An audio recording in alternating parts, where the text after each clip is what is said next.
Welcome everybody to the 2021 Effie Europe Awards Gala. It's time to celebrate the most effective marketing communication campaigns from 2020.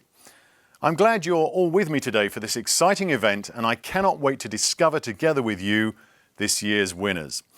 This year's virtual gala wouldn't have been possible without the support of our sponsors, Procter & Gamble, the European Interactive Digital Advertising Alliance, the European Publishers Council and Ad Forum.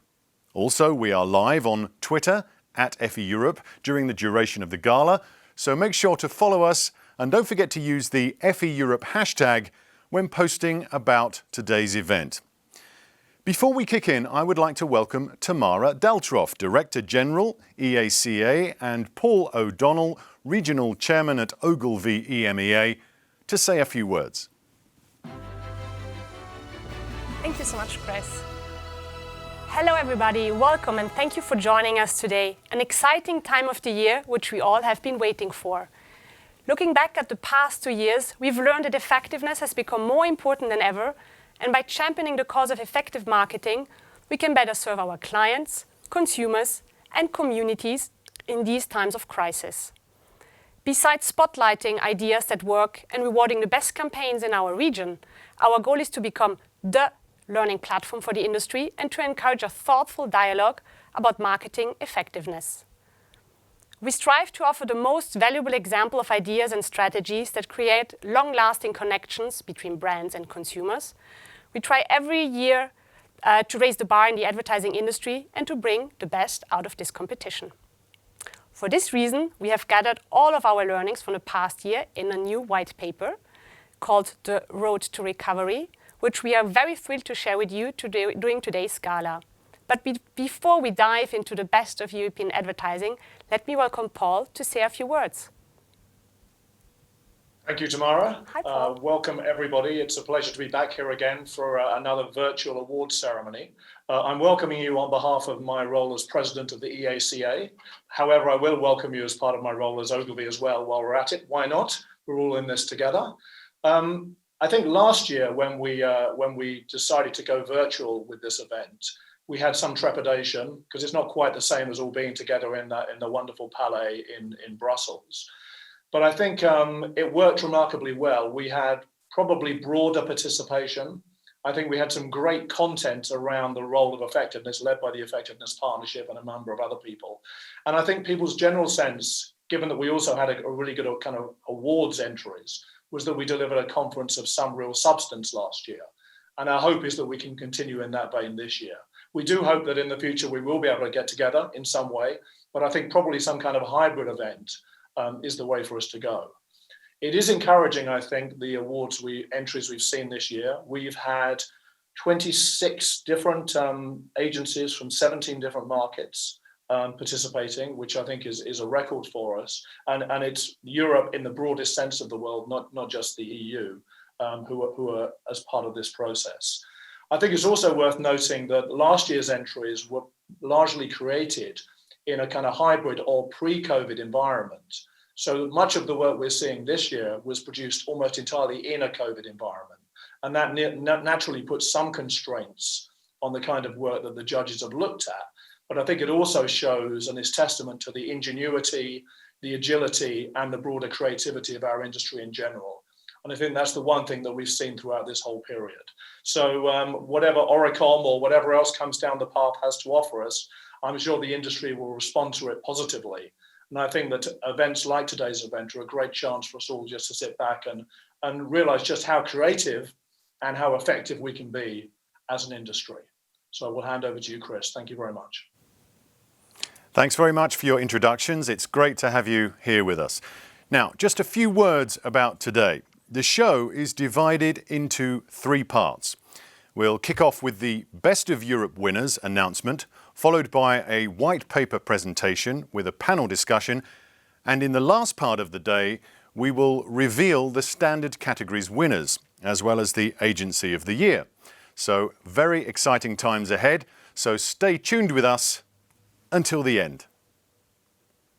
Okay, if we're all ready to start the show, I will now welcome our Effie Europe jury co-chair, Claire Miller, who is the Global Head of Strategy at LEGO Agency, the LEGO Group. And she'll tell us a few words about this year's Effies. Welcome, Claire. Thanks for joining us. You were deeply involved in this year's judging process. So how did you find it? What did you think about this year's effectiveness of the campaigns? Well, thank you, Chris. First, it was a real honour to co-chair this year, which is a bit I've judged for a few years before, but co-chairing, you have to keep quiet and listen to a lot of very talented individuals across the region have their comments and discussions. So it was really interesting. I think what was so interesting this year was as sort of with other years, but this year particularly, is there's so many different countries across Europe who've submitted, big ones, small ones, big budgets, and, you know, tapping into the different cultures. There were so many different challenges that needed to be resolved creatively and effectively. And I think the quality this year was exceptionally high, but the innovation in the ideas and how they were brought to life and the different media environments that they used and the different ways that they actually came to life was really interesting this year. And there was a real strength in the storytelling from sort of challenge, insight, idea to results. So it was a really impressive year, and it was a hard judging year this year as well. It was very high. What makes the Effie Awards Europe stand out, do you think? I think particularly in Europe, because there is such a sort of breadth of countries that submit, where, as I said before, you know, you've got real cultural differences. So when you're thinking about challenges, there's such a breadth of different challenges and culture and needs that you're trying to address. It just gives a real sort of variety, but also budgets. You know, they're big countries and small countries. So there's a real budget difference. So the way that people use those budgets and bring those ideas to life really varies. And I think that's what makes it so interesting and unique in Europe. And what was the overall quality like of this year's campaigns? As I said, I think it was particularly high, and, you know, particularly in an environment that we were sort of in lockdown. I think you'll see as we go through this afternoon, some of the ideas were just so smart, how they actually did it during lockdown.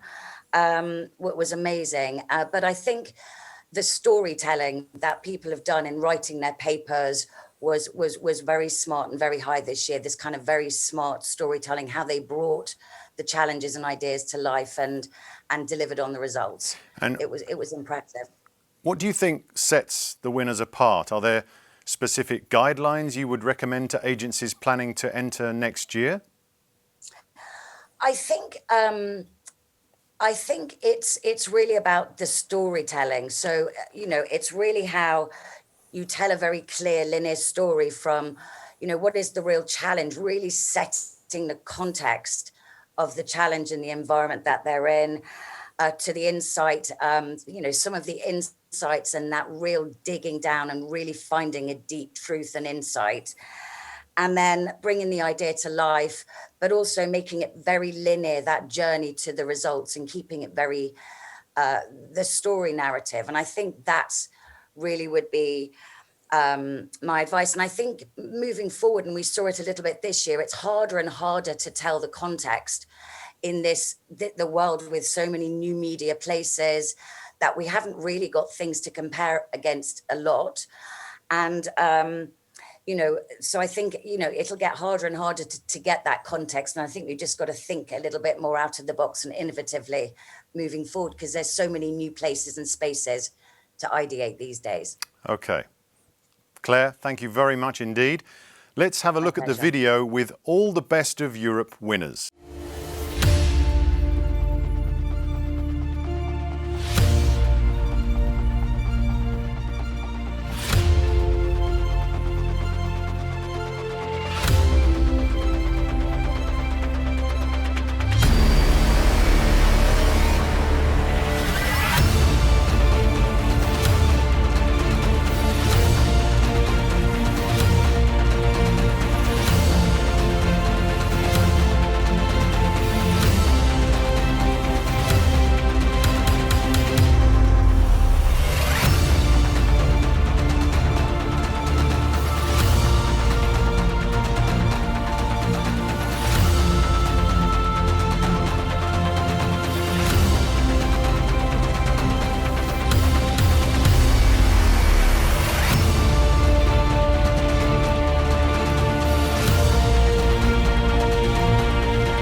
So the first winner in the Best of Europe branded content category is a bronze, and it goes to Contrapunto Russia with the Gigs for Brains campaign for Vimple.com.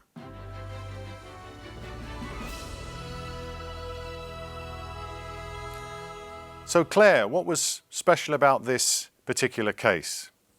I think in this case, the insight was really sharp on this, and they really tapped into the target audience, into the desires of young people. And there was a really smart tech solution that made it kind of super impressive content wise. I think it was a very multifaceted execution. And again, you know, the linear story, there was some very solid results in terms of contracts related to the service. It was kind of very distinctive and set the brand apart from the competitors, which again, we found really innovative, especially when talking to a younger audience. It was a case we thought had a great use of technology. Thanks, Claire. Okay, now the next category is Best of Europe, Crisis Response, Critical Pivot. And for this category, we have a silver trophy, which goes to Studio Sonda with 100% COVID-free journey for Poreč City Library. Congrats.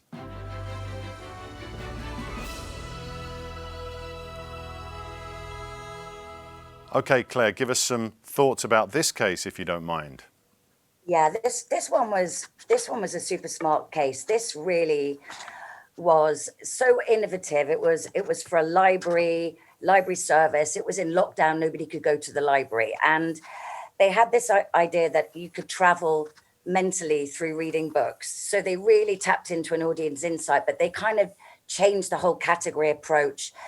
And it was a clever idea to remind people of the library service during lockdown and books to provide another way to travel when you couldn't travel. So it was super smart. They had a tiny budget. It was a library. And they just did some very smart creative executions, had brilliant results and huge PR. And we were all super impressed with this idea. Really smart on a tiny budget. Great, thanks.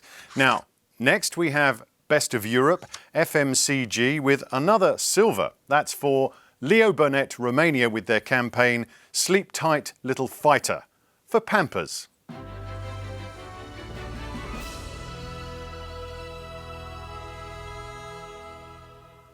Can you give us some insight, Claire, into this case? Yes, this one, there was just a real consistency of campaign with its kind of brand purpose and actions. But this one was very smart in the way that they really connected with the target audience. It was a really tough subject. It was about sort of very early born babies. And they co-created the idea and with the audience itself. So it really reached and kind of caught the attention of a very difficult subject, and it included the target audience within the actual execution and creation of the idea. So great insight, real underpinning with data throughout, and a clever and a brave way of bringing a tough subject to life with great results. Okay, thanks. Now, the next category is Best of Europe Internet and Telecom, and the jury awarded a bronze again to Leo Burnett, Romania, for the online park for Telecom Romania.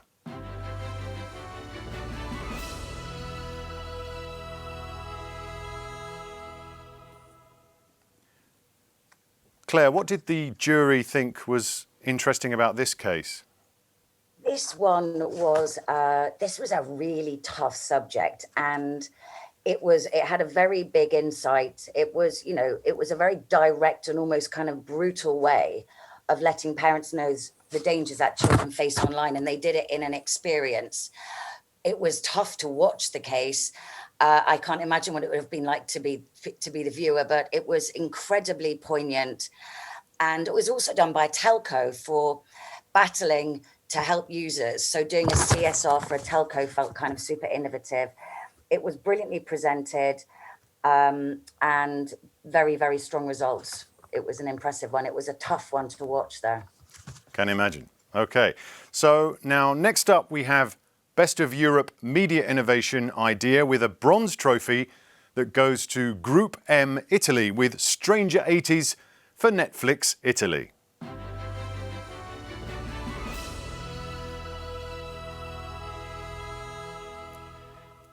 Can you tell us something about this campaign, Claire?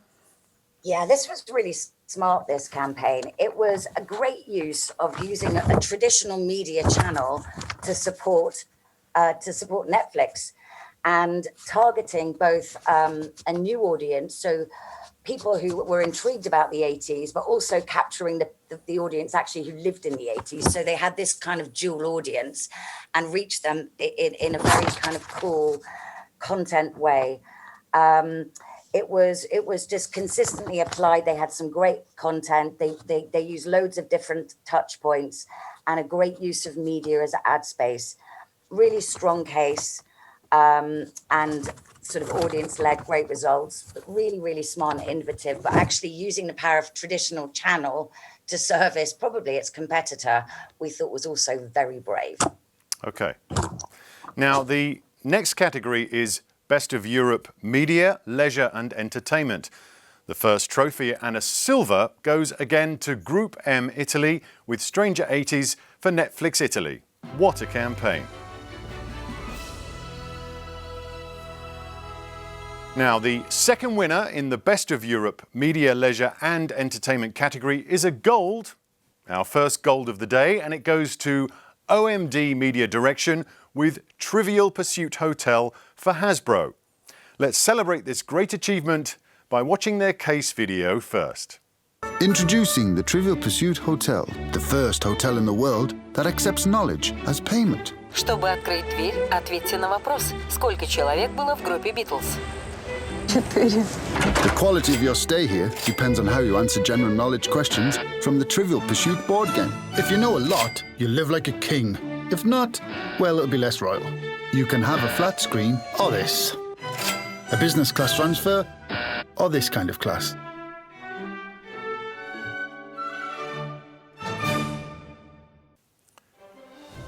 So, Claire, what did you think of that? I mean, I think the video speaks for itself. It had such a clear insight, a market that just didn't understand that this was a quiz game. So this idea of using knowledge as payment for a hotel experience was just category game changing. And the results speak for themselves. The PR in it was huge, but they not only grew the sales in the core market, but boosted sales in other European markets too. We thought this was a fantastic case. And also for a brand experience idea to have such a big impact and results from a sort of one-off experience, we thought was incredible. So yes, this was unanimous in the vote. Okay, thanks. Now we have Evgenia Lysenko representing OMD Media Direction Russia, Hasbro and Leo Burnett Moscow joining us live. Hello, Evgenia. How does it feel to be Effie Gold winners? It's fantastic. It's just really crazy. Thank you very much. Thank you all jury team. Thank you to our client Hasbro and to all team, to Leo Burnett, to our creative guys. Thank you very much. Fantastic. It's a great news. Well, a huge congratulations to you all. Let's bring Claire back in to give some insight on your case. Hi there, really well done. As I said, we just love this. I just think, the real digging in the inside, but the idea of turning your idea into knowledge as payment for an experience in a hotel, for a board game, it's just so category game changing. We just thought it was super smart, really clever, just really stood out and really well done. Really well done. And a brilliantly written paper as well. Obviously, it's all about the actual submission and the paper, a very, very well told story. Well done. Thank you very much. Thank you. It's all our team, OMD, Hasbro, Leo Burnett, all of us, we did our best with this project. Thank you. Thank you very much, ladies. Thank you, Claire. I hope the winners will celebrate this evening. Now, the next category that we'll look at is Best of Europe Positive Change. And the first winner is a bronze, and it goes to BBDO Moscow with Birds Records for the World Wildlife Fund, Russia.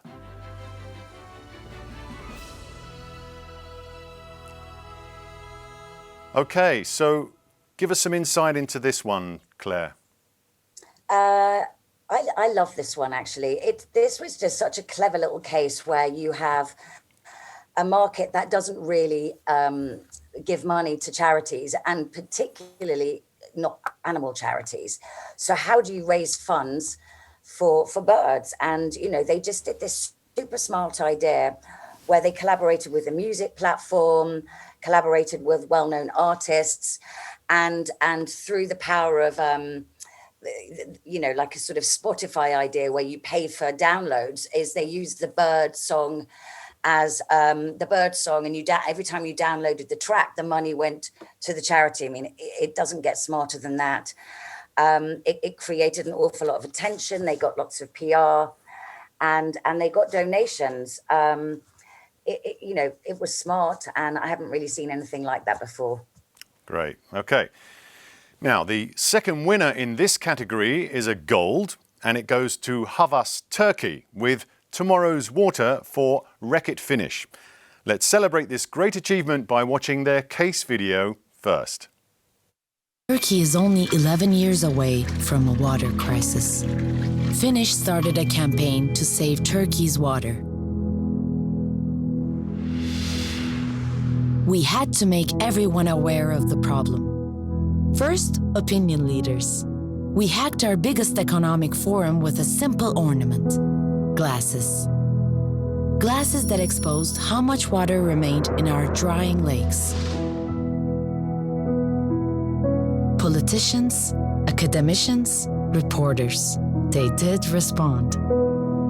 Then, the public. We teamed up with National Geographic for Turkey's first ever docudrama.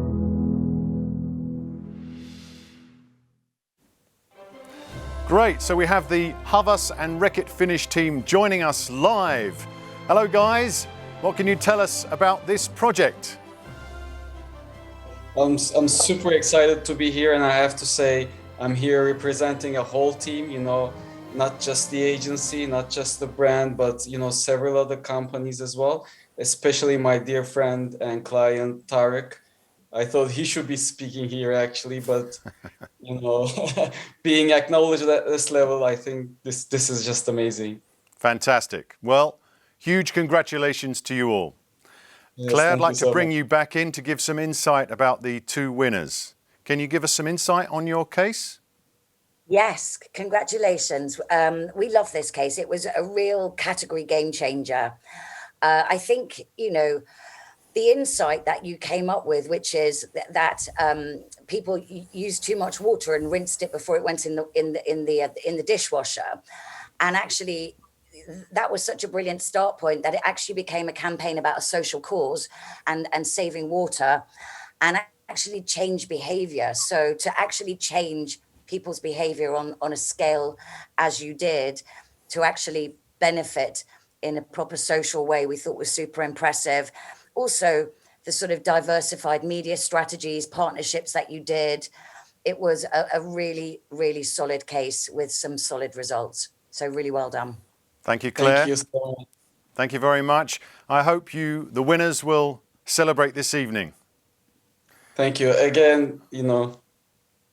Okay, so up next, also in the Best of Europe Positive Change category, is a silver. And it goes to Leo Burnett, Romania, with Sleep Tight Little Fighter for Pampers. Again, what a campaign.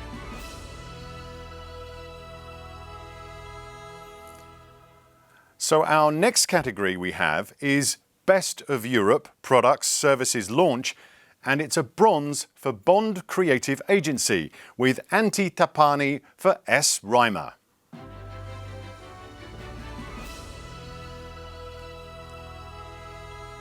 Claire, what are your thoughts on this case? Yeah, this was a really clever case. This was, a really interesting way to really build a brand from scratch, a fashion brand from scratch up, packaging, everything. It was a really great sort of 360 campaign.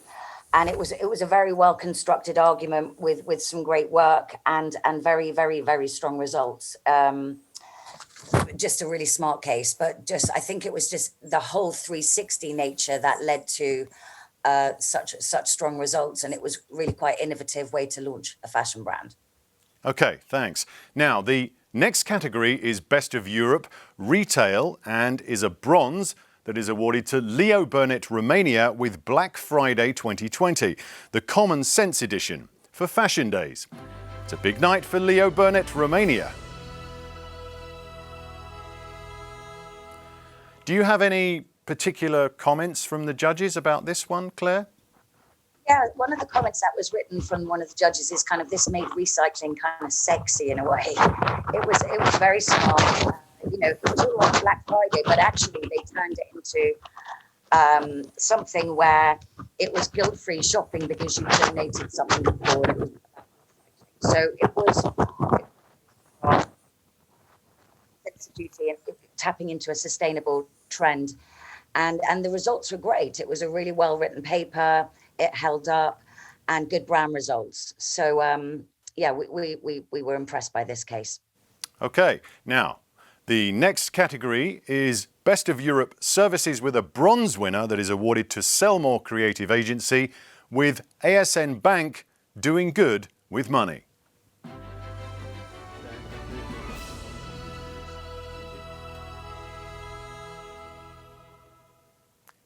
Claire, give us some insight if you don't mind. Yeah, this was we felt this was a really good long-term brand building effort, and actually sort of reflecting trends. And it was really, really strong, outstanding creative concept that led to really smart results. So it was a really solid case. Good. Now, the next category, of course, is the Best of Europe Small Budget with a bronze for Studio Sonda with 100% COVID-free journey for Poreč City Library. And the second winner in the Best of Europe Small Budget category is a bronze that goes to Victor Leo Burnett with the life-saving pea soup for Little Slovakia.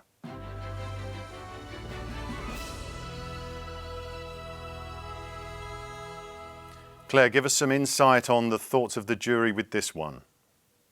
Yeah, this was just a really great little case. It was a very smart insight, and there was real clear reasoning flow throughout the whole campaign and the storyline that we were talking about. There was a very sort of strong visual link between the P and making something abstract but very clear and tangible results for the target audience. So it was just a really solid case and a very good way to demonstrate a problem.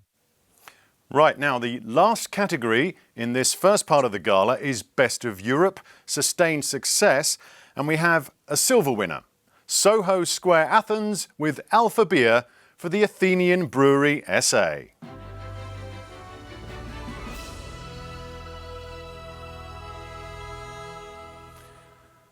Claire, your thoughts?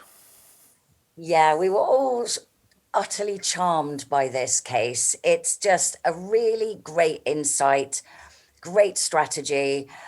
It's great creative. As we said, there's nothing kind of, it's very traditional in its media, but actually it's so charming. And there's such a great, it really sort of changes a beer category, which is usually quite male.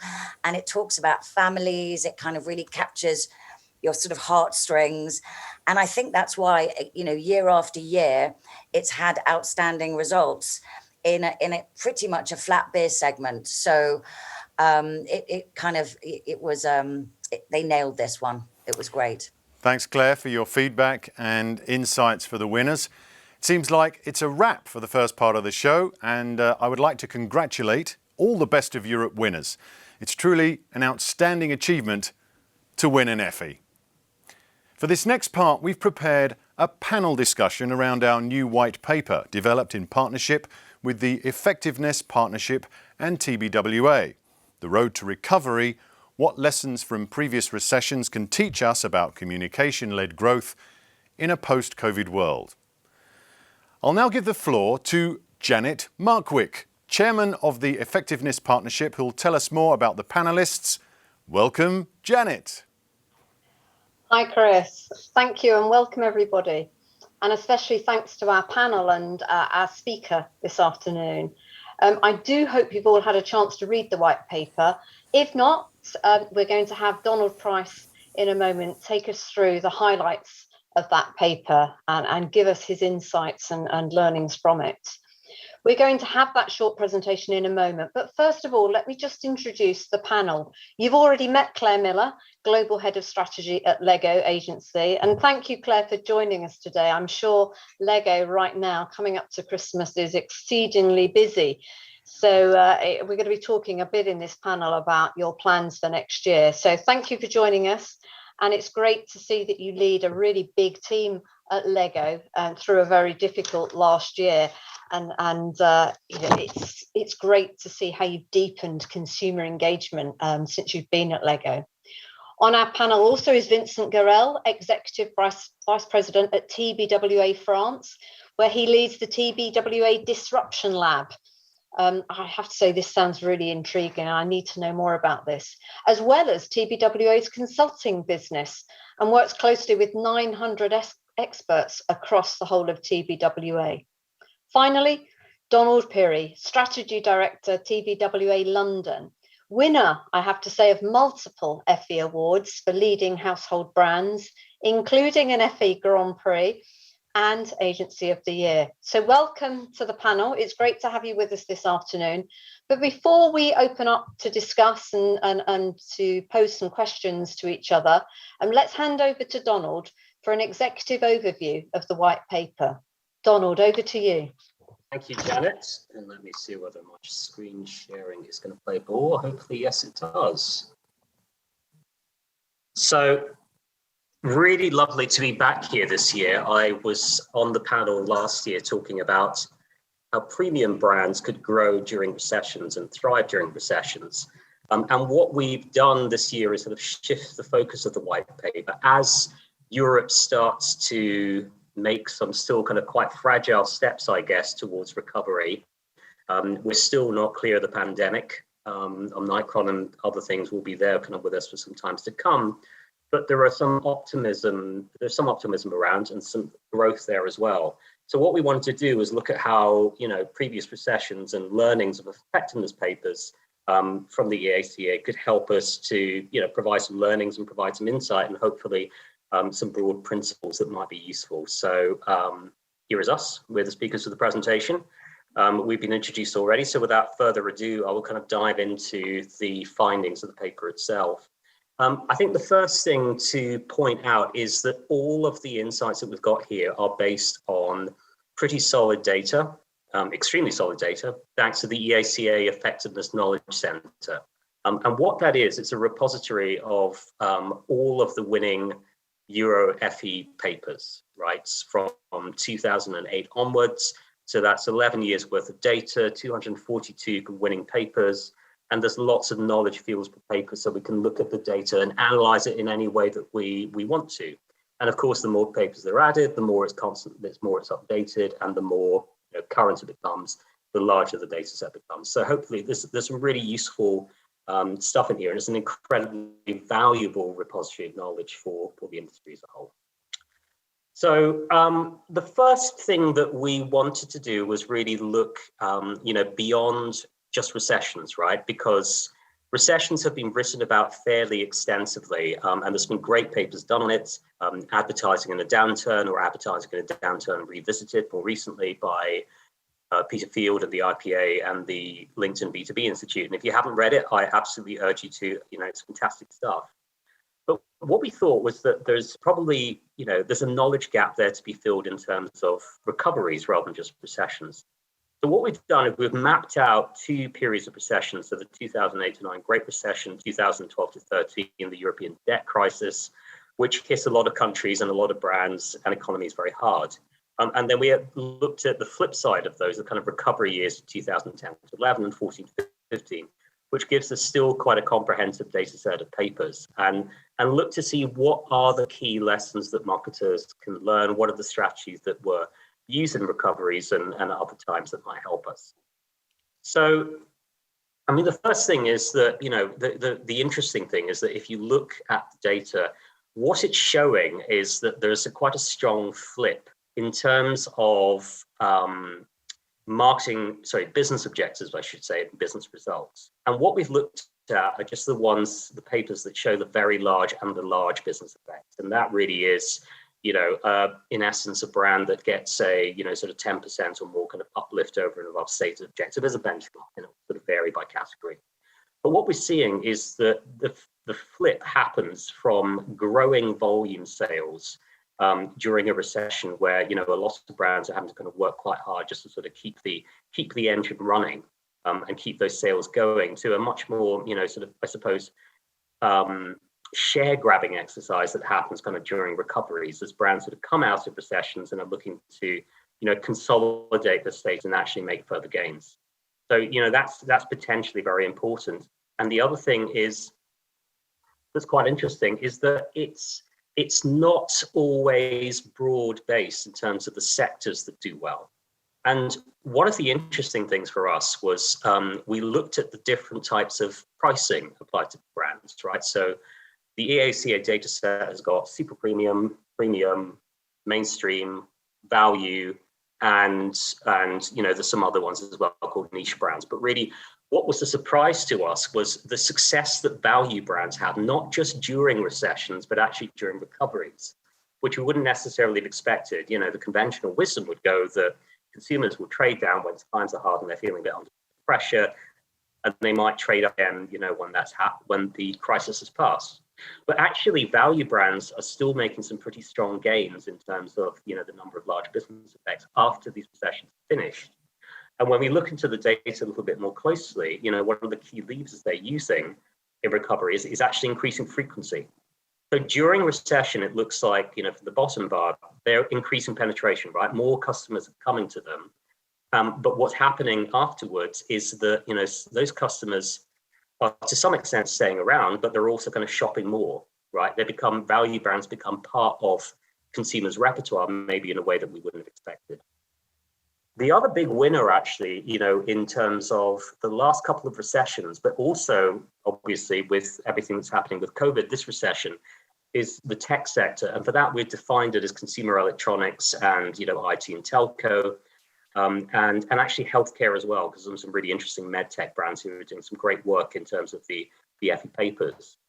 But again, actually growing penetration is a huge focus, but also web traffic, where they're trying to, with the papers are showing how these tech brands have managed to get customers in through the door, but also have a closer look at the ecosystem around them and their digital environment. I think another key thing to point out is that there's a real need to stay relevant in these times, and it's interesting when we look at the communication strategies of all the different papers, actually. The ones that have got business effects, which are large or very large, the ones that are successful, tend to be the ones that either grow relevance, which we see on the right-hand side pretty strongly. And in recovery years, that becomes ever more important, actually. They're already important in recession, more so in recovery. But also, affirming brand values. What do we actually stand for? What's the kind of purpose of it? And how are we actually helping consumers through what have been some very difficult times, as a result of the acts that we've made, not just the ads that we've made either. And I think some of the papers that were kind of mentioned earlier on in the panel, I think there's great examples of how to do that. And what's also interesting is that the comms mix is becoming much more fragmented. It's a more complex mix, and digital and earned media become ever more important because earned channels, a percentage of total channels is growing during the recent recovery years, but digital as a percentage of paid is also growing. And what we see is that there's across all the papers, there is a huge increase in the number of channels that are being used overall. So it's a much more kind of complex picture, and it takes a lot of careful orchestration to get that right. And of course, earned and brand fame, that's probably one more, subsection, which is really important, right? So what we saw, from the last recoveries is 21% uplifts in campaigns pursuing fame as an objective. So that's for the recovery years. And what you're seeing is that there's a huge focus on driving earned media. And that's really important. As consumers, emerge from, what can be some pretty dark times, there is a kind of need to create some association, create some meaning around some sort of shared moments, and the power of earned and, particularly kind of PR and events, some of the great sort of events that are either jump-started by brands or capitalized on by brands become really important too. So there's a lot of rich data in here. So absolutely kind of urge you to, invite you to, I should say, to kind of read through this in your own time and actually have a look and see what the findings are, what applies to you. I'm just going to end with one final chart that just sort of draws out some implications for our post-pandemic recovery. And again, this is based on the evidence from the white paper, right? There is this big pivot, as I was seeing before, from survival strategies in recession, where a lot of the business objectives are much more, sort of tight, small, the paper's focuses on more short term, to longer term growth strategies when we come to these recovery years, and that's something to bear in mind. I mean, I think, brands can't sort of simply stay in survival mode all the time. And I think, there needs to be a point where things are reset to deliver long-term growth rather than just, let's keep in the game. And that means that it's going to be quite interesting to see what measures of success these brands will use. And we'll need new ones as conditions change. Hopefully, I've highlighted some of the facts about, value brands and high-tech brands. There will be kind of winners and losers. All the stuff is a bit of an average. And the term asymmetric recovery is being used. And, there's definitely going to be some that will do better than others. But actually, it's the investment in what these brands do during these quite difficult times. It acts as well as ads, right? They're going to be remembered. Staying relevant, will be absolutely critical. But there's also, quite a lot of data which is quite encouraging, showing that, it's the brands that have the confidence to launch new products and innovate who do particularly well. And that creates a really strong role for communications. The more innovation you have, the more share of mind you're competing for, the more you need to signal that innovation. And that's a really strong role for communications. And also, what we've seen is that there's a real focus on togetherness now. The pandemic has created an awful lot of isolation. And togetherness is a key value, I think, and the paper shows this, that we can capitalize on, creating these shared moments and connections. So that was a very quick tour of the paper, and I shall stop there. And we're now going to go on to our panel to talk more. Thanks, Donald. So if we can bring out all of the panel back up, that would be fantastic. So that's brilliant. So Claire, if you don't mind, I'd like to start with yourself. And as a brand, I'd really interested if you could share your views on what's happening in Europe at the moment and how the current conditions are affecting trading.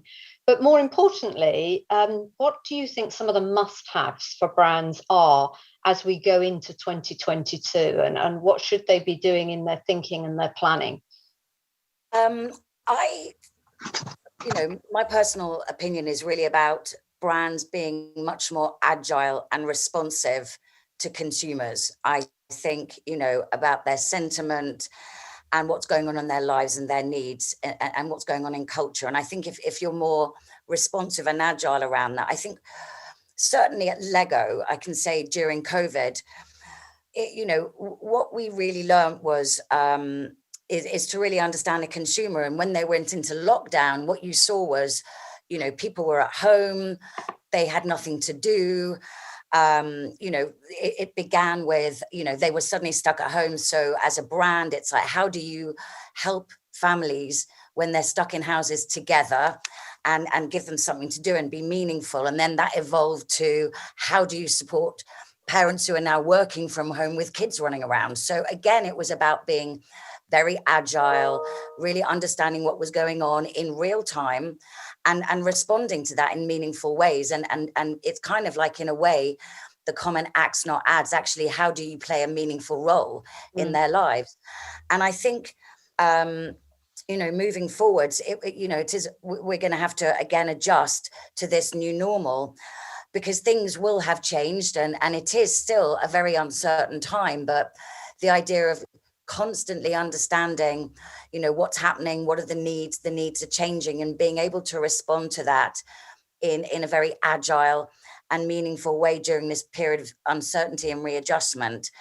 And I think, lastly, this idea of the ways you can do that and the ways you reach, have changed over time. And, we're much more online as a result of COVID. That's here to stay, the way we use digital media, the new platforms we've got. So there's so many different ways to reach people and be meaningful in the right context, with the right messaging or act or experience in the right place at the right time. And I think that's how I feel about 22.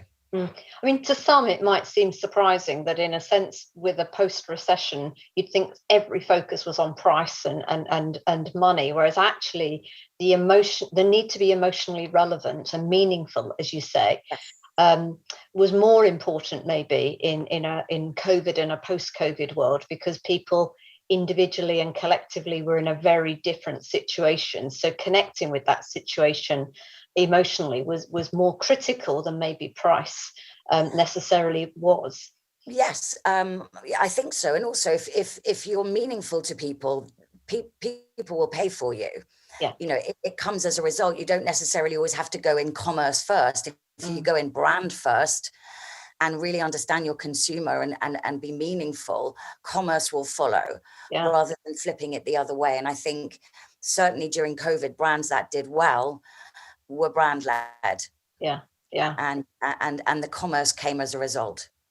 So looking at the white paper, what are the big themes that you feel have come out of it that you'll be taking into next year as you sit down? And I'm sure you've already done your first 6 months of next year, but the things that you'll be taking out for planning at Lego. Again, I think it goes back to this idea of not being linear in the way that you think, and rational in the way you think. And it's about being reactive and adaptive about what needs to happen. And I think it's really digging deep. There's a lot of data, social listening into understanding real-time consumer needs and sentiments, and also where you reach them. I think the really big shift is where you reach them, and then reaching them in meaningful ways. And I think this multi-channel mix is a real key moving forwards. So it's not just about reach; it's about engagement. It's about experience. The discussion in the white paper about earned media, I think, is really key, but also shared opportunities where you're reaching people in new places, but also with things like earned media, you're not only creating fame, but you're creating conversation. You're actually having a two-way dialogue with people. So it's not just us out, what we want to talk to you about. It's listening and it's engaging in dialogue, where people are more and more, looking for this sense of togetherness and connection. So, so really about being agile, being curious, listening, being adaptive, and really understanding the environments and places and spaces and to connect. That gives me a great segue to the question, actually, that I was going to ask Vincent. Vincent, are you therefore seeing lots of new and big opportunities for new and different approaches in how effectiveness, or how communication campaigns can be more effective today and into next year? Well, I think it's hard to give like a one-size-fits-all answer for sure. But to build upon what Donald and Claire said a few moments ago, I think there are a couple of key notions that are really important. And I think the first key notion is to demonstrate usefulness for brands to demonstrate their value in people's lives. And when I talk about usefulness, I'm not necessarily talking about functional usefulness. There's the meaning and the emotional resonance and the role that you play in people's lives can be defined in many different ways. But I think one of the learnings coming out of this very strange period that we all went through is that more than ever, consumers are looking for brands that deliver real, tangible, added value into their lives.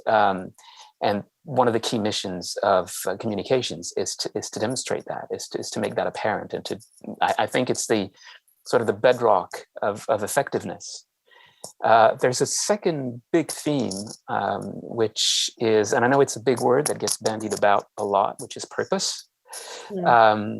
And I think, again, one of the things that we will never, ever again do as a society is to consider brands and companies in isolation of their place in the world. Now, we used to say no one wants to know how the sausage gets made.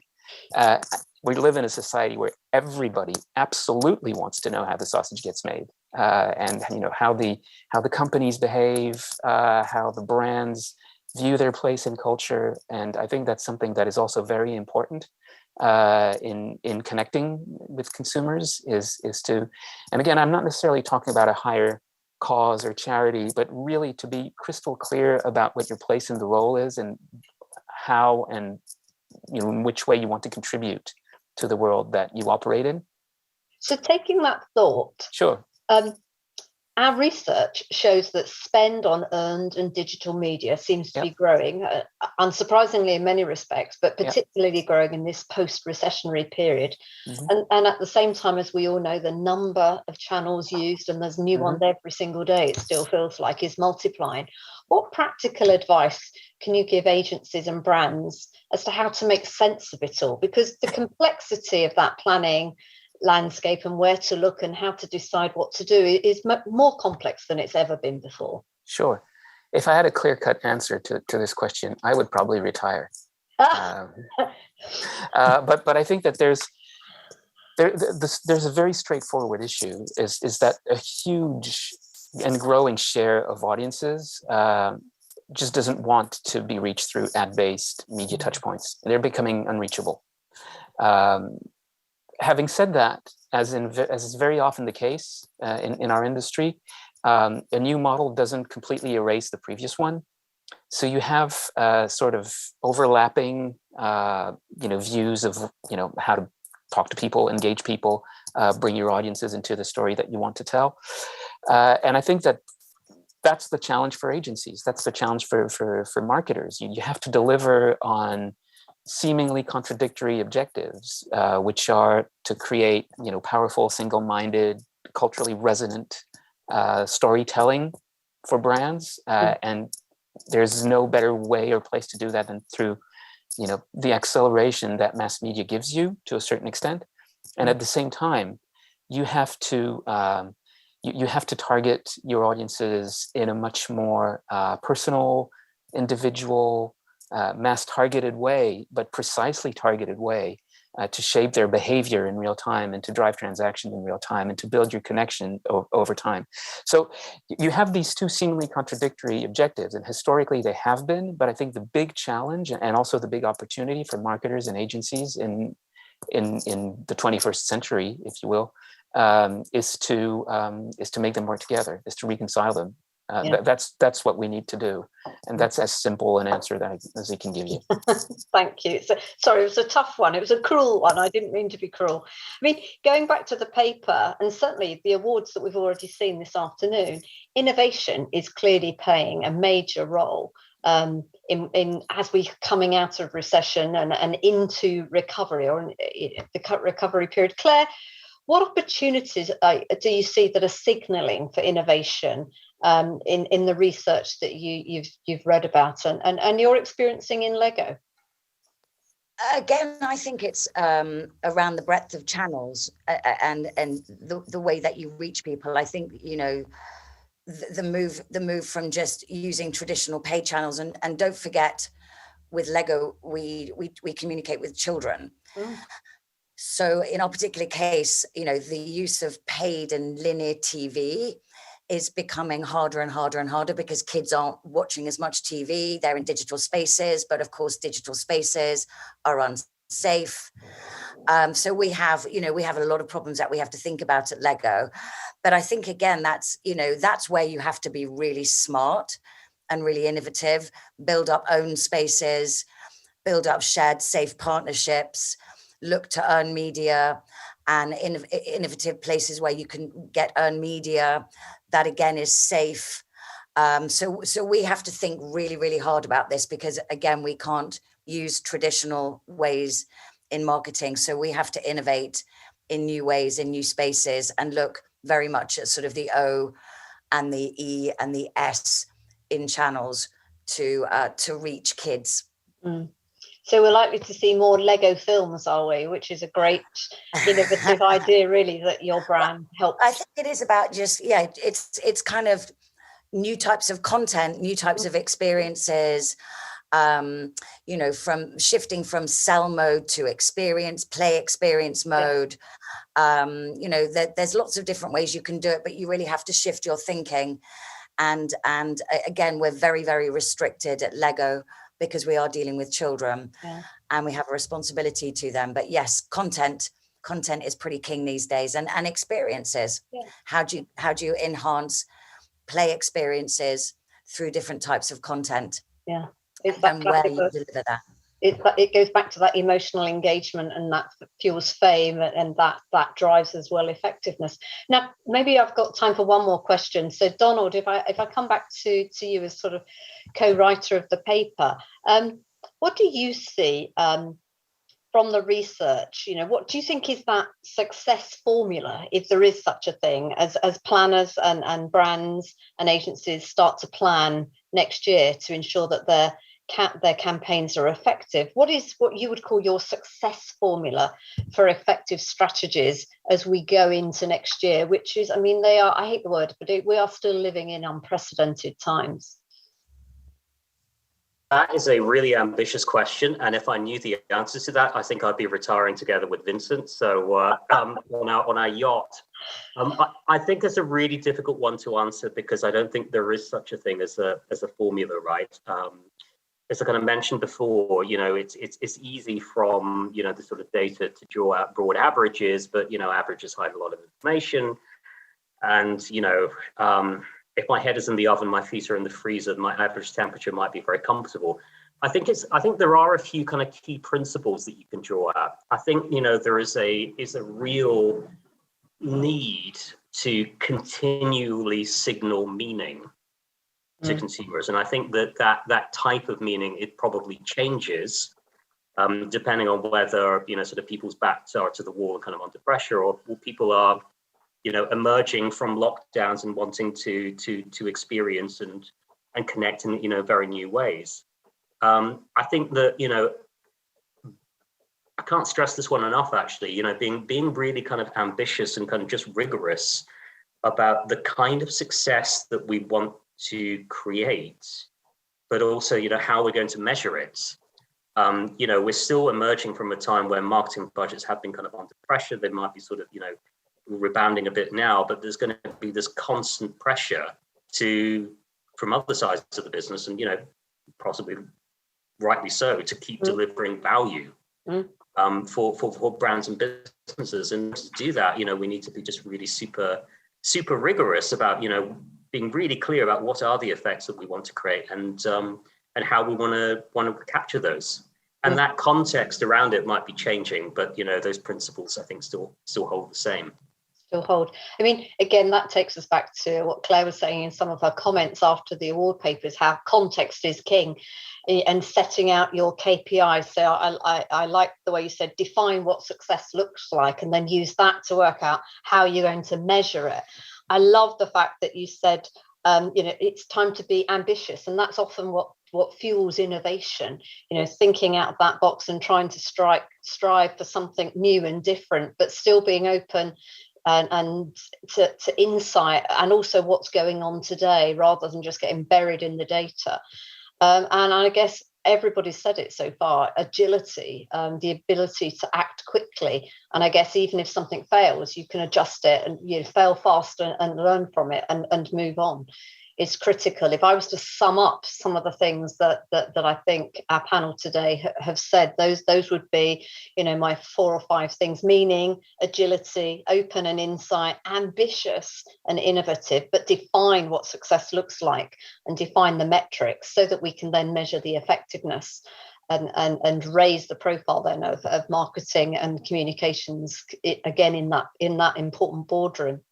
This has been a great discussion, and I thank you all for your inputs. I hope everyone joining us live today found the presentation and discussion useful. And I'd like to thank our panelists for their contributions. And I apologise for putting you right on the spot, but that's the fun of a panel, isn't it? So thank you, Claire, Vincent, and Donald. And I'll pass it back to Chris. Thank you very much for that engaging and inspiring discussion. I suggest now we continue with the next part of the show, where the winners in the standard and positive change categories will be revealed. Please let me welcome back Vincent Garel, Executive Vice President at TBWA Group and Effie Jury Co-Chair, to join us for this upcoming winners announcement. Welcome back, Vincent. Hi again, Chris. So, how did you find the judging process? Oh, are you kidding? I mean, it was, first of all, it was a lot of fun. We don't get that many opportunities to discuss what constitutes excellence in our work with a bunch of smart people from all over Europe every day. So it was a fantastic experience. And then, of course, you get to discover a lot of really bright, interesting ideas that, you know, are just new to you because they come from, you know, Europe is a big continent, as I think Claire said at the beginning. And do you have any thoughts on the overall quality of the year's campaigns? Well, I think I'm not breaking any news to anyone by saying that the past couple of years have been really strange for everyone in particular and for our business especially. And I think that the level of resilience demonstrated by some of the brands and some of the companies, some of the agencies that participated in this year's edition is just remarkable. In very turbulent, unpredictable times, they've been able to come up with some really interesting, sometimes quite brilliant work. And I think they deserve, you know, kudos for that. And so the quality of the work is surprisingly high, given what we all had to go through and sort of the number of fires that we all had to put out on a daily basis. So congratulations to everyone in anticipation of what's next to come. What do you think sets the winners apart? Are there specific guidelines you would recommend to agencies planning to enter next year? I think it's been said a couple of times already, but I think what matters the most is the consistency between the objectives that are set out at the beginning of the case and how they're laid out, how the case is presented, and how these objectives are followed through all the way through the case, all the way through the argument, demonstrating, and that's the hardest thing to do, demonstrating causality between the actions that were undertaken and the results that are claimed. So I think the key word is consistency, and of course clarity of presentation is obviously super important. Okay, thanks Vincent. Now, before we reveal the trophy winners, let's watch the video.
Wonderful selection. Now, the first category is brand revitalization. And for this one, we have a bronze winner that goes to McCann Paris with setting new sustainable foundations for growth for Nespresso.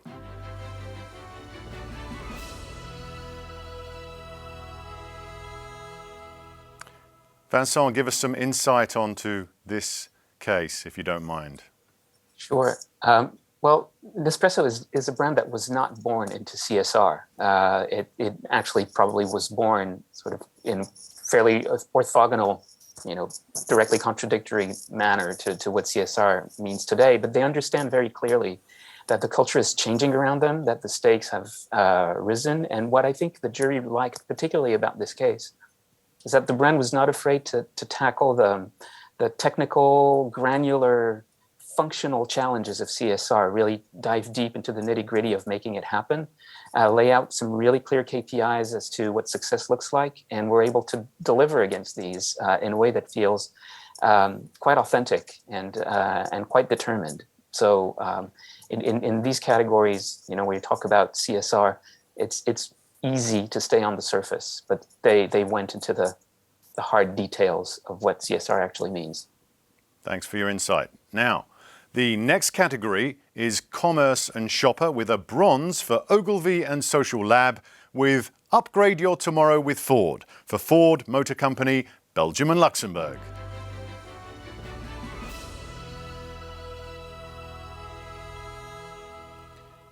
What did the jury think was special about this case, Vincent? Well, to reuse a word that was used in the panel discussion, I think that what the jury responded to is the agility that was demonstrated by a brand in an industry that is known for anything but. I mean, the automotive industry operates on very slow, very long timelines, and the unprecedented context for the brand in Belgium led them to basically reinvent the motor show for socially distanced times with very convincing results, which made for a really convincing case. Thank you. Now, our next category is FMCG with a silver that goes to Uncle Grey with Canon Truthmark for Canon Nordics.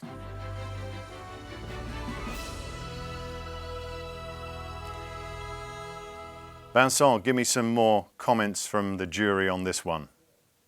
Well, I think we responded to two things in this case. The first one is the insight. There was some very clear, precise understanding of what makes the target, professional photographers, tick, how frustrated they are about misuse of their images.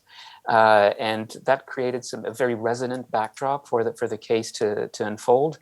And then, of course, the ability from the brand and from the agency to translate that into a very nifty innovation. And I think the case is also a winner in marketing innovation, is something that we found very smart and really well executed. The campaign rollout and the architecture was also very well executed. Nice.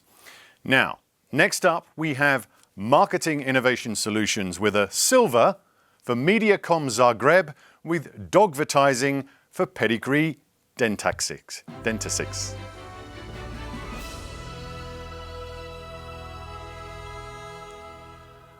That's a mouth twister, Dentastix. Let's get it right, shall we? Give us some insight on that. It's a mouth twister for dogs too. I think so. There's one thing that is absolutely great about this case, which is its experimental nature. And the fact that they were not afraid to try something completely new. So there's boldness in there. The fact that they could have failed miserably and did it anyway is definitely something that we responded to. I think that the case has been recognized elsewhere for good reason. The other thing that we responded to in this case is that it's a really good illustration of what happens when communications is not the end point, but when communications becomes the story and earns you a lot of visibility. It's not just about pay, but about earned. And it's also something that we discussed in the panel. It's covered in the white paper that deserves for sure recognition from the Effies. Okay, good. Now, the next winner in this category is a bronze, and it goes to PepsiCo with "We showed the UK that size matters when it comes to snacks" for What's Its Giants.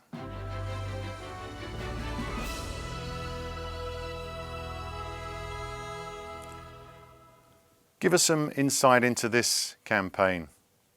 So I will not comment on the title of the case. Okay. But what I think we responded to was that, and I'm going to say this in the nicest possible way, it's a good old-fashioned marketing case, and it demonstrates effectiveness in a way that's very solid, very convincing in the FMCG category, which is quite hard and which is, overblown, overfilled with innovation.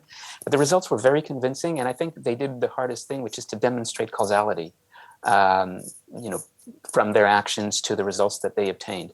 So it's a very solid case overall.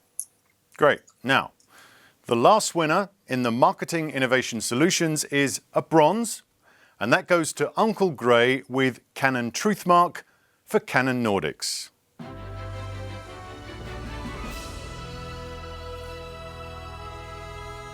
Now, next up, we have the Positive Change categories. Positive Change run in collaboration with the World Economic Forum, reward and celebrate the brands and non-profits that are promoting the greater good through marketing communications. The programme has 2 tracks, environmental and social good. Let's start with the environmental good brands. We have a bronze winner that goes to Mullenlow London with Real Change for Persil.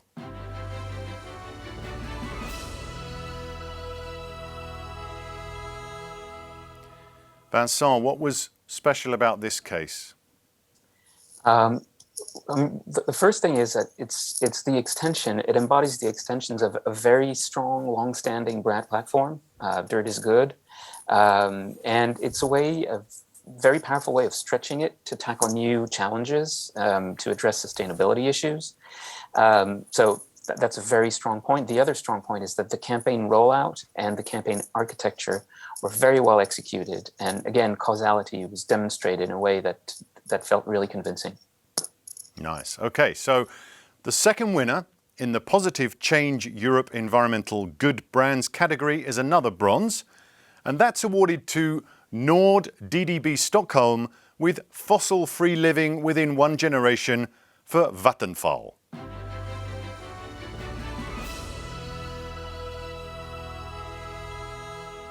Your Nordic thoughts on this one? So the case was really well put together. The objectives were very well described. The writing was crystal clear. But I think the thing that we responded to the most is the decision to leverage optimism. And it's a very optimistic case. To talk about fossil fuels, climate change, and the very interesting thing is to leverage optimism, to do this in I don't want to say a lighthearted way, but in a way that gives hope. Is a very interesting and culturally resonant, especially in the times that we're going through right now, to address these issues from an energy utility company. Right. Now, next we have the Positive Change Europe Social Good Brands, and for this category, the winner is a bronze. That goes to Triad Advertising with IKEA for a Safe Home from IKEA, Czech Republic.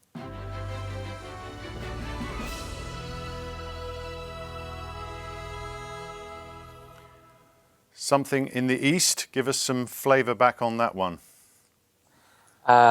So again, it's something that we've seen in other cases, but there's a very natural extension of the brand's role as a provider of comfort and good living in the home, an extension of that into a much broader and much more serious purpose, which is to fight against domestic abuse and domestic violence. And it feels seamless, so it feels very organic and authentic coming from IKEA. The other thing is that the campaign was very well executed, and the rollout, the fact that it was executed all the way through to the stores, so that you could expose pretty much anyone who was walking into an IKEA store to the campaign, felt like a really nice way to orchestrate such a campaign. Right. Really effective. Thank you very much. The next winner in the Positive Change Europe Social Good Brands is a gold, yes, a gold. And that goes to the Lego Group with Build and Talk, fun free ways to tackle online safety with kids for the Lego Agency. Let's celebrate this great achievement by watching their case video first. Parents and caregivers only spend 46 minutes of their child's life talking about online safety, despite 60% of them facing cyber risks. So we decided to build a way for them to talk. Build and Talk, an exciting online safety education tool that uses the fun of Lego creativity to make conversations happen. We developed 9 little imaginary creatures representing the good and bad elements of life online. Well, we have the Lego team joining us live. Hello guys, how does it feel to be Effie Gold winners? Amazing. Amazing. Give us some insight, give us some feedback. Well, I think, as an in-house team, we take creative effectiveness incredibly seriously. So we're thrilled to win this award. It's amazing. Thank you very much. Now, the next category we have is the Positive Change Europe Social Good Non-Profit, and it's a bronze, and that goes to LLYC with the last older person to die in loneliness for Foundation BBK.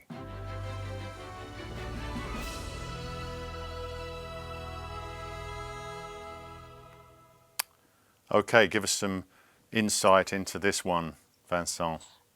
What we really liked about this case is that it speaks to the power of experience and to the power of actually making something happen in the real world.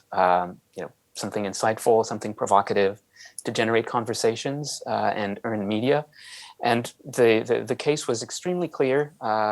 It was tackling a very difficult topic, but the results that they obtained were remarkable for such a small but very well orchestrated communications effort. Okay. Now, next up in the Positive Change Europe Social Good Non-Profit is a gold winner again, and that goes to Havas Sports and Entertainment with Undercover Avatar for Association L'Enfant Bleu. Let's celebrate this great achievement by watching their case video first. Abused children are unvoiced. They remain silent.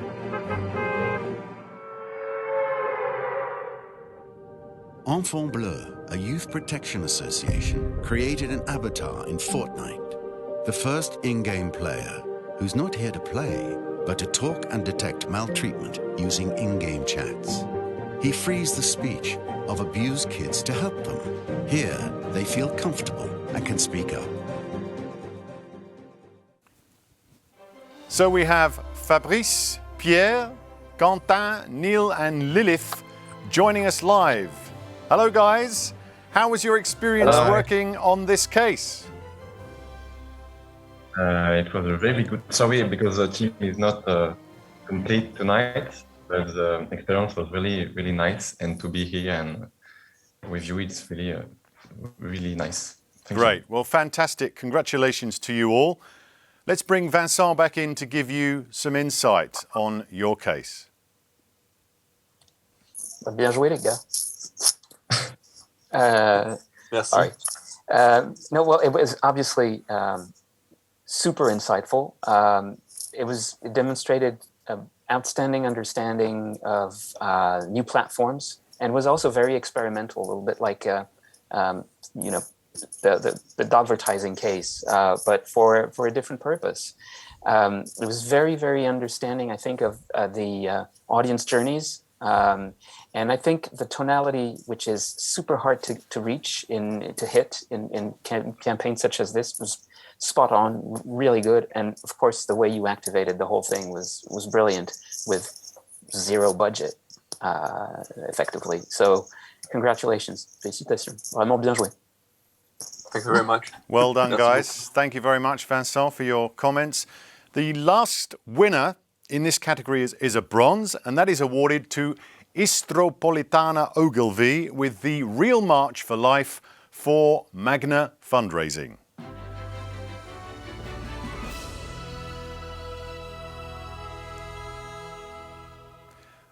Give us an insight as to what the judges thought about this case, Vincent. Well, I think the main thing that we responded to, and I encourage everyone to watch the case, is that they actually hijacked a pre-existing event to build visibility for their own cause, a march that exists in real life that happens every year, and they hijacked it. They piggybacked upon it to create visibility for what they had to say. They also built a really powerful story. So it wasn't just about saying something, but it was about making people feel something, which worked very, very well. Well-deserved bronze. Super. The next up is retail, and it's a gold trophy that is awarded to Chainring Studios with Cycling Struggles for Isadora. Let's celebrate this great achievement by watching their case video first.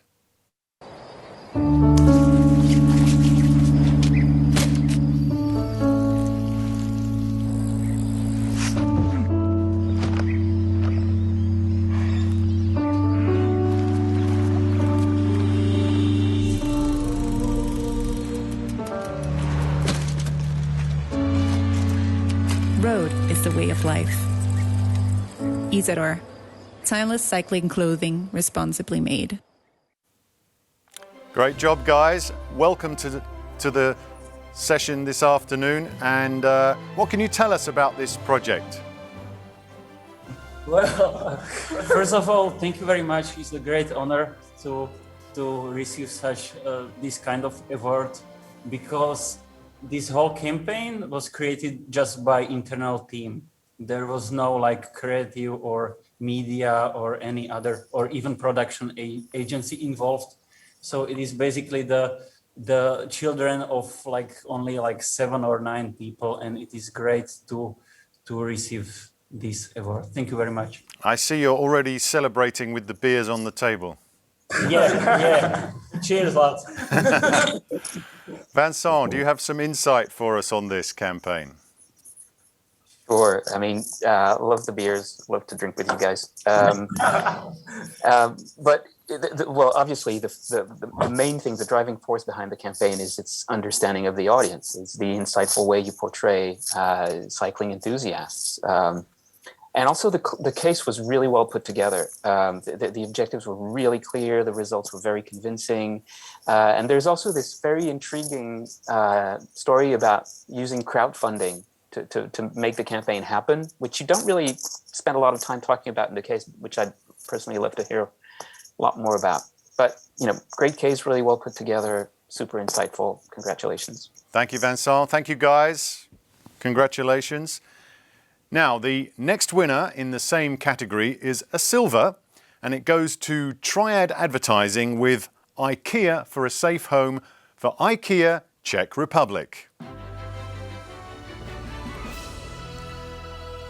And next up in the small budget category, we have a silver winner.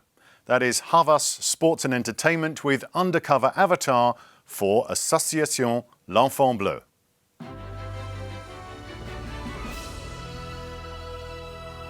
And the second winner in small budget is another silver. This one goes to Uncle Grey with Canon Truthmark for Canon Nordics.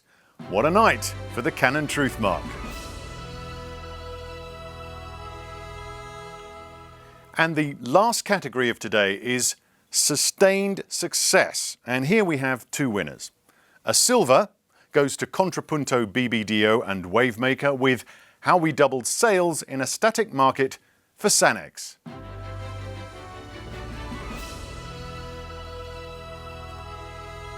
Vincent, what did the jury have to say about this case?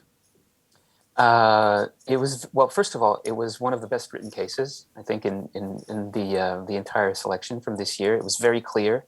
Of course, this is sustained success, which is one of the hardest categories to build a case for. But there's an outstanding consistency over time. It's a great marketing story. It's a great marketing case. There's a lot of clarity in the objectives that are translated into really crystal clear strategy over time, and a lot of great cultural insights being leveraged at every turn. Very strong case and well-deserved sustained success. Right, thank you. Now, the second winner in the category is a silver, and that goes to McCann Manchester with How Taking an Alternative Path Took Aldi from Shame to Pride for Aldi UK.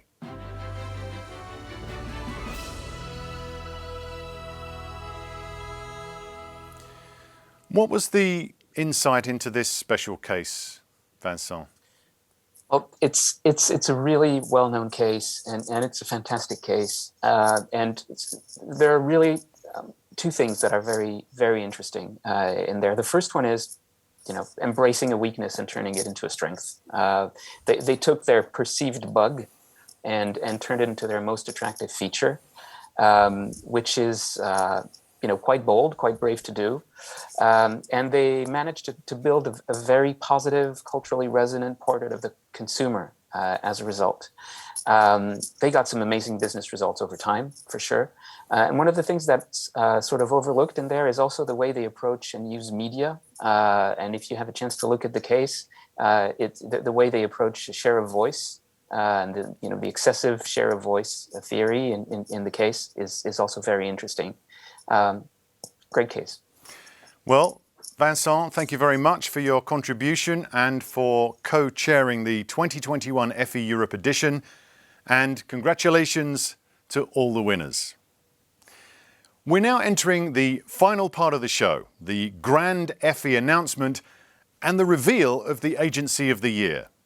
So for this, I will invite Sven Huberts, Global Head of Design and Innovation, Dentsu International and Isobar's Global Managing Partner and Effie Europe Grand Jury Moderator, to say a few words about his experience moderating the Grand Jury. Sven.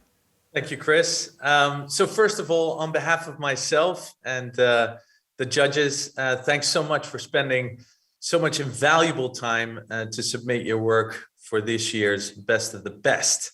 Let's see if this year's work really demonstrates that and is worthy of a Grand Effie. And what we're looking for are great ideas that achieve real results and the strategy that goes into creating them. It's really kind of seeing that breakthrough mentality in the work.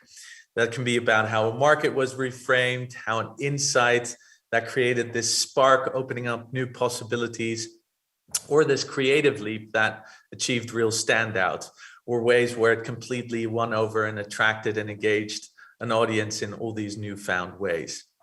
This year, we've had 5 really strong gold-winning cases on our short list to kind of judge.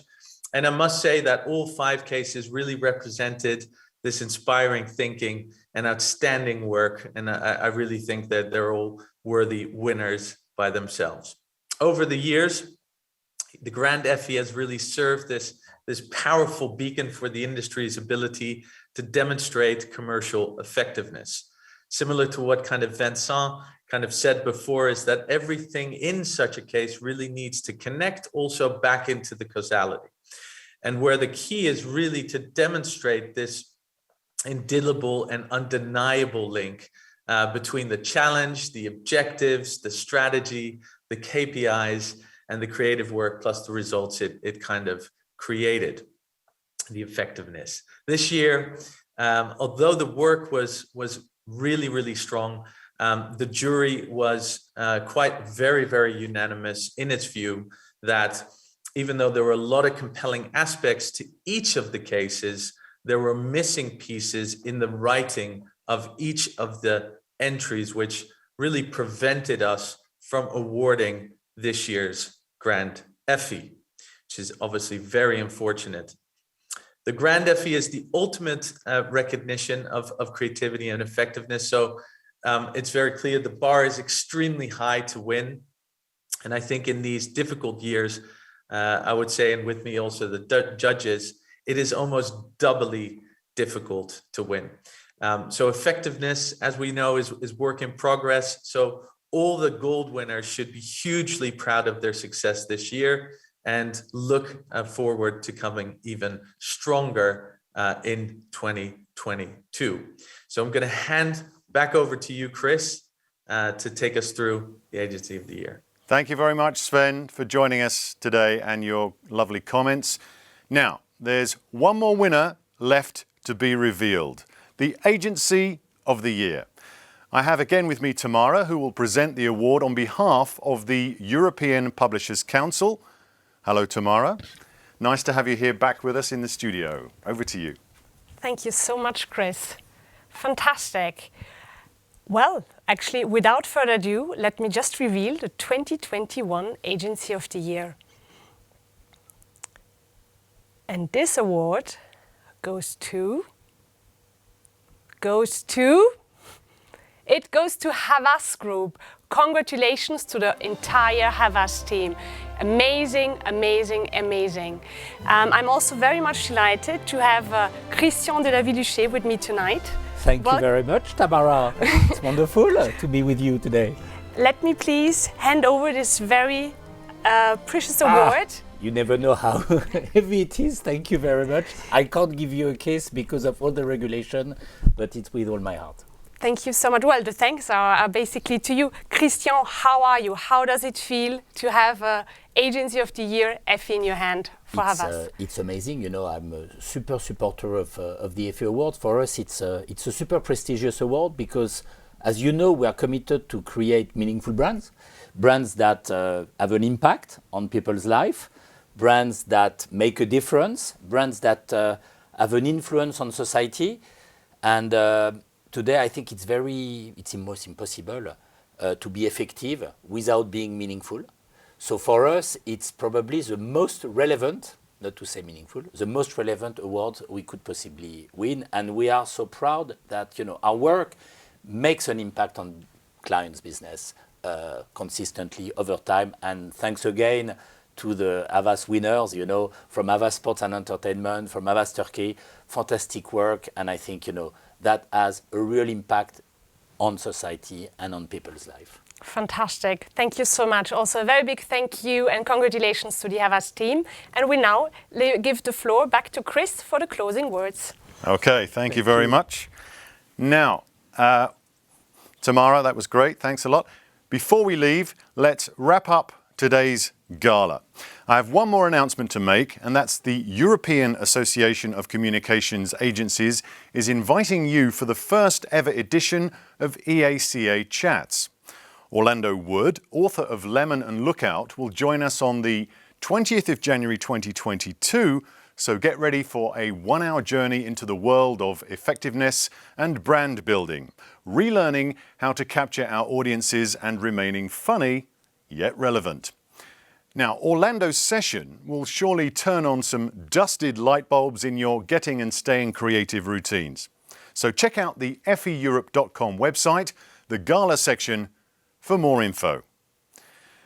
So let's congratulate again all the winners for their outstanding efforts, and also to thank all the jury members across Europe who dedicated their time to judge this year's entries. Thank you to all the participants at today's Gala. It was really a pleasure and an honour to meet you all, albeit virtually. And thank you to all of you who joined us from behind your screens to celebrate today the Effie Europe 2021. A special thank you to our sponsors, Procter & Gamble, the European Interactive Digital Advertising Alliance, the European Publishers Council, and Ad Forum for their continuous support. Let's hope next year we can all be back in the old setting and celebrate in person. But for now, have a fantastic celebration. Cheers. Cheers. Cheers, Chris. Fantastic. Thank you. Woo. Cheers. Cheers.